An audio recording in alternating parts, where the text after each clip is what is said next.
প্রিয় ভিউয়ার্স, আসসালামু আলাইকুম। আজ আপনাদের দেখাতে যাচ্ছি সাইড ব্যাক বাটন কিভাবে চালু করবেন।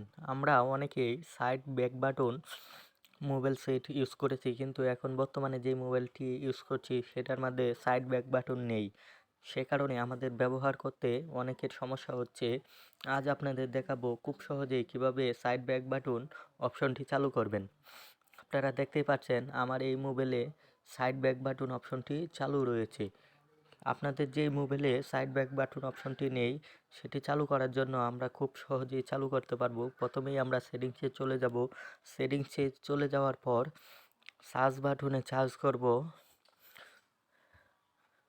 N A. আপনারা দেখতেই পাচ্ছেন এন এ লেখার সঙ্গে সঙ্গেই আমাদের এখানে অপশন চলে এসেছে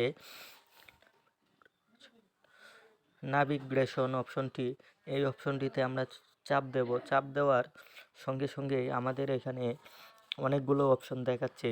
যেমন ধরেন আমার এখানে নেভিগেশন এর ভিতরে প্রথমেই উপরেই যেটা অপশনটি রয়েছে সেটাই হলো সাইড ব্যাক বাটন অপশন। আবার দ্বিতীয়তে যে অপশনটি রয়েছে সেটি দেখতেই পাচ্ছেন এখানে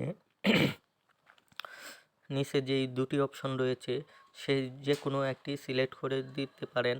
একটি ডানে ব্যাক বাটন, একটি বামে ব্যাক বাটন, এই অপশনগুলো রয়েছে। এবং উপরে যেই অপশনটি রয়েছে সেই অপশনটি সাইড ব্যাক বাটন অপশন। আপনারা যদি উপরে সিলেক্ট করেন তাহলেই কিন্তু সাইড ব্যাক বাটন অপশনটি খুব সহজেই সিলেক্ট করতে পারবেন। আপনারা দেখতেই পাচ্ছেন উপরে দেওয়ার সঙ্গে সঙ্গে আমার মোবাইলে সাইড ব্যাক বাটন অপশনটি চালু হয়ে গেছে। আবার নিচে দিতে আপনারা দেখতে পাচ্ছেন আমার মোবাইলে আবার আগের মতন হয়ে গেছে। এভাবেই খুব সহজে সাইড ব্যাক বাটন অপশনটি আপনারা চালু করতে পারবেন।